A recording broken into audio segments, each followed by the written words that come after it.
Hi there, and welcome to Lessons from the Carp Lodge, the original video series demonstrating how to catch carp on the fly. You'll see and learn a lot in this series. We'll cover carp behavior, angler strategies and techniques, along with gear and fly selection. Part of what you'll see are segments where carp are just peeling, backing off the reel. In fact, let's jump in and take a look at one of those right now.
Segments like that are just lots of fun. It was a marvelous, strong fish. The weather was nice, the setting was beautiful. It was just a great day of carp fishing. But this series isn't just video of me playing fish. In Lessons from the Carp Lodge, you will see and learn about carp behavior, along with appropriate strategies and techniques for catching carp. Gear and fly selection will be covered also.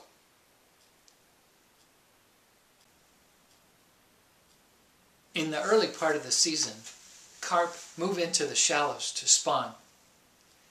They just make all kinds of commotion. They're crashing and thrashing and splashing. They're bumping and thumping. They're chasing each other around. Carp just get so excited when they want to spawn or when they are spawning. But heck, don't we all get excited when we get to spawn?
Spawning carp look reckless and careless, like they'd just be very easy to catch.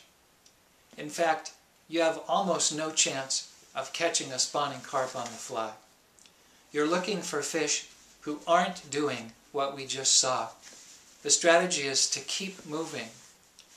If today's a day when all you see is spawning fish, then today's a good day to go home and tie flies.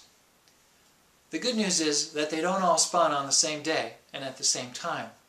Keep moving and, ideally, look for an isolated tailing fish. Look for cruisers, slow cruisers. Look for a shopper. A shopper is a fish that's moving around, prowling, looking for a snack or a meal.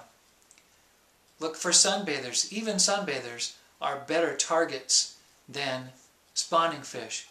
A sunbather is a fish that's sitting in calm water, appearing to do nothing and care about nothing. My experience is that sunbathers don't respond well to casting. I have found that a sunbather is easier to catch if I just drop the fly right in front of them.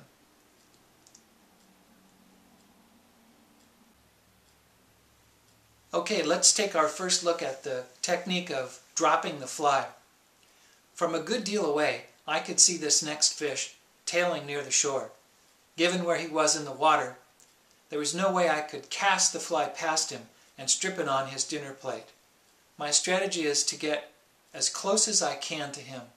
Very slowly and quietly, I move into position so that I can literally drop the fly, hold the rod out, and drop the fly on the carp's dinner plate.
In a future lesson that deals more with dropping, I'll finish that segment and we'll see if that carp actually took my fly or if he spurned it and dogged me. In this next segment, we're farther into the spawning season. I'll be approaching a group of sunbathers. Just prior to seeing this group, about 15 minutes, I had seen another group and decided that I would try and get close enough to drop the fly in front of one of them like I did in this previous segment. As I approached that last group, one of the fish bolted, scared all the rest of the fish, and I never did get to make my drop. As I approach this next group, I'm going to stay back a little farther. I'm not going to try and drop the fly. I'm going to try and do what I call plopping. Plopping is a very short cast. There's not enough line to load the rod. There's a little bit of a flip in it, and the fly plops when it hits the water.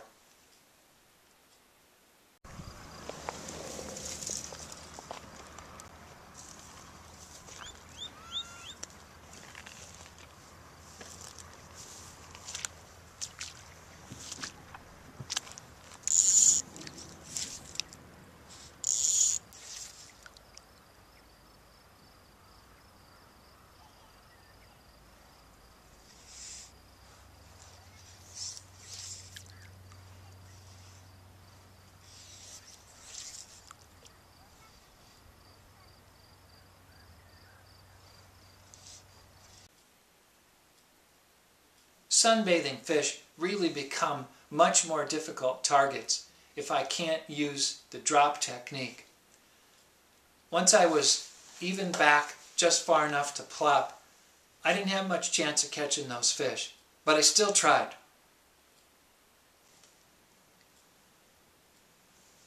One day later, I'm on the same water and the wind is howling. I'm stalking the edge of the lake. I've been there a few hours and caught a few fish already. As I move down the shoreline, a few sunbathers and a shopper come into view. Then shortly after I start casting, a couple cruisers move through.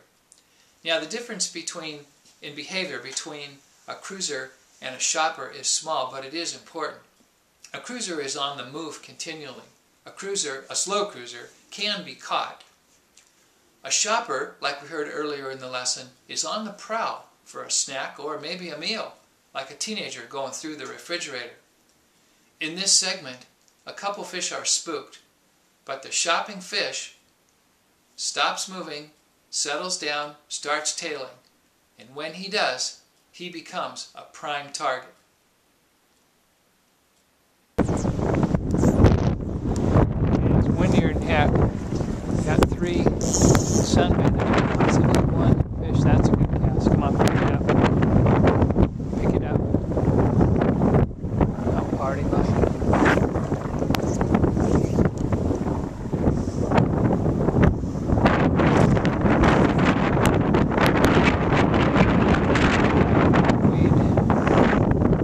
Still 2 fish there.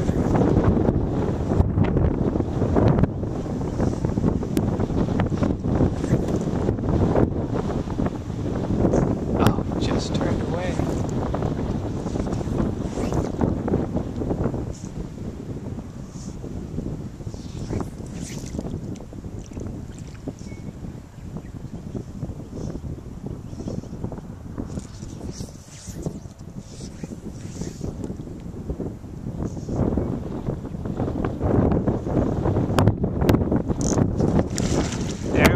That's what I'm talking about. Yeah, baby, that's a good fish. That's a lot better than the last one. I'm gonna have a hard time keeping him out of the sagebrush.